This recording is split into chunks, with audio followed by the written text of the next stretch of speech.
You know, there's a lot going against me ever becoming pope. First off, I'm not a priest, therefore I would never be a bishop, and therefore I would never become an archbishop, and therefore I'd never be a cardinal, and therefore I never actually would be present to vote in a conclave and be considered. But really, the big thing is the languages. I'm really bad at languages. I have a learning disability and was told that I would never be able to learn languages. I have heard in different reports that our new Pope, Pope Leo the 14th, speaks 4 to 6 languages or has some kind of functionality in, like, I heard 4, 5, 6. I'm not sure what it actually is, but I mean, he comes out, he's Chicago born. Yeah, spent most of his life in Peru or in Rome, but still, he speaks with an American accent. If you watch his first sermon as the Pope, the day after his election, he opens it in English, but then he comes out, he's speaking Italian, he's speaking Latin, he's speaking Spanish. Apparently, he can, I don't know if he can speak, but he can read German. I mean, listen, if I was Pope, I'd be like, hey, everyone, I'm Michael. I'm the new Pope. I can't speak Italian, so you're just going to have to deal with the English. And as far as the Latin is concerned, buckle up, because it's going to be a long day, me trying to speak Latin. But, yeah, it was just, if you think about what it really is, like, why didn't they pick Tagle or Sarah or someone else? Like, Cardinal Robert Prevost just had everything you need to fill that position. Now Pope Leo the 14th, really everything you need. The languages, the missionary work, the spending so much time in Peru, and now he was in the Roman Curia, so he's working at the Vatican. He knows how the Vatican works. He's picking bishops all over the world, and just really a dark horse. Yeah, no one even had him. Well, he was on a short list. I forget what they're called. There's a name for, like, the short list of cardinals who could become pope. You can look it up. There's a name for it. Papaglia or something. I forget. He was on that short list, but not as prominent as Parolin or Tagle or Cardinal Sarah.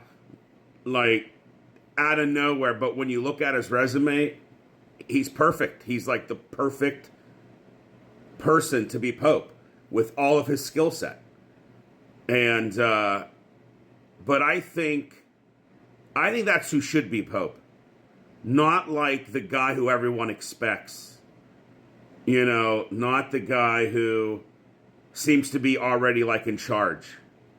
It's got to be someone humble who doesn't really want it and isn't, like, on the front page, but then comes out as an incredible Holy Father. That, to me, is truly... Now, that's not to say there have been popes that were kind of like such a favorite that they, ran away with it. I'm sure that's happened. But it's really got to be someone who doesn't want it, because it's such a huge job. I don't know. That's what they say. If you go in wanting to be pope, you're going to come out a cardinal. But I'm still obsessed with it. Tomorrow is Sunday. I might go back to church. I really might. I've been reading my gospel. I've got this pocket gospel and Psalms. I can carry it around. It fits right here in my pocket. I can carry it with me. I've just been, as an American and born, cradle Catholic, I've just been like, my faith has been such reignited, and maybe I will become a priest. Who knows? They say you have to be called. Well, I don't know what that feels like or means, and so maybe I shouldn't, but maybe I should. I have a priest buddy. I should ask him. But if you watch all the interviews with Pope Leo's brothers, they say they would play, with baseball in their fire trucks or whatever, and he would want to play priest.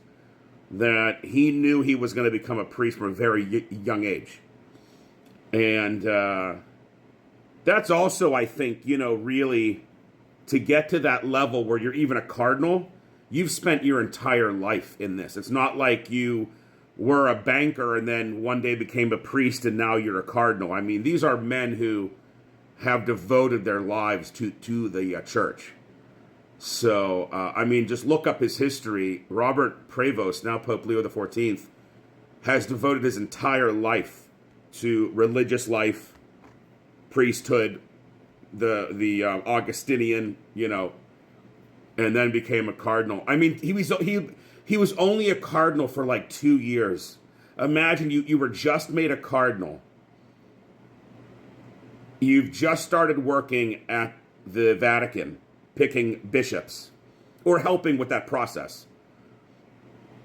And then now you're the Pope. I mean, that's like getting a job, and then 2 years later, hey, by the way, you're the CEO now. Good luck.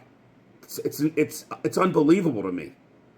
But he looks like an extremely holy, intelligent man. He's a canon lawyer, so that's going to be huge.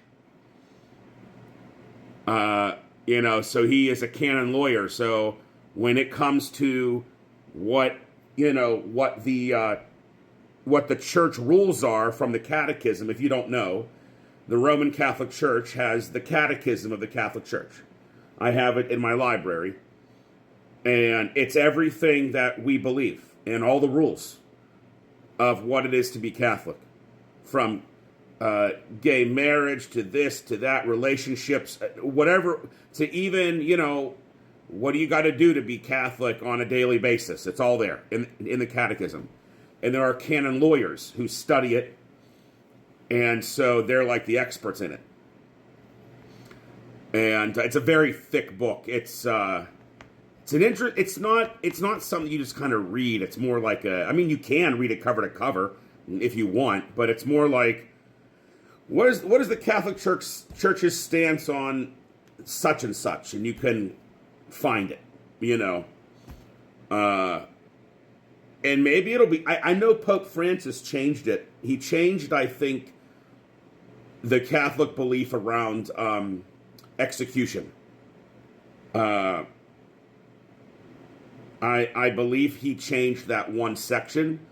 And I know Pope Leo just gave a speech about artificial intelligence.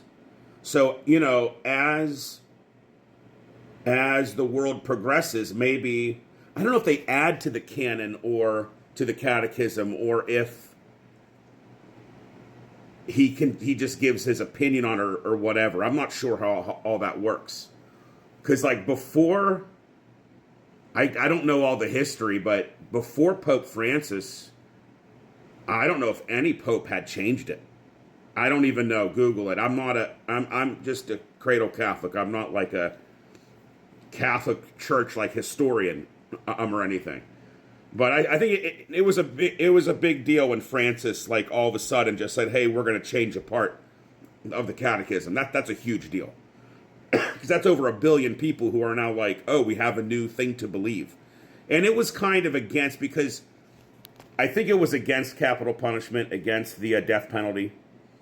I'm pretty sure it's, I don't know, because I have the old catechism. I don't have the new one.